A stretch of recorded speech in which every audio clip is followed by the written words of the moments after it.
बिस्मिल्लाहिर्रहमानिर्रहीम। तीन ऐसे बदबख्त हैं, अल्लाह उनके फ़राइज़ और नवाफिल दोनों में से कोई भी कबूल नहीं करेंगे। अल्लाह के रसूल, कौन से लोग हैं? फ़राइज़ भी कबूल नहीं, नवाफिल भी कबूल नहीं, तो बचा क्या? फरमाया, एक वो है जो वालिदैन का नाफरमान है, जो नेकी करके जितलाने वाला है, एहसान और तकदीर को जुटलाने वाला है। ये इंसान, इसके फ़राइज़ भी और नवाफिल भी कबूल नहीं हैं। तीसरा बदबख्त वो है जिसको आज लोग बड़ा खुशनसीब कहते हैं। परेशानी क्या है?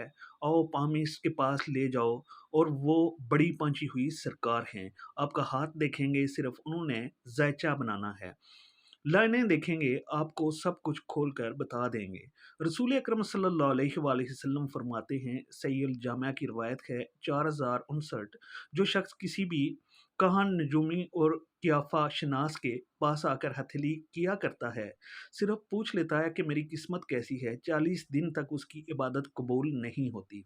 और दूसरी रवायत के अल्फाज हैं, सहीह जामिया की रवायत है 5939, जिसने इससे पूछा फिर उसकी बात को सच्चा समझा, इधर उसकी बात की तस्दीक होगी और उधर कुरान का मुनकर और काफर हो जाएगा।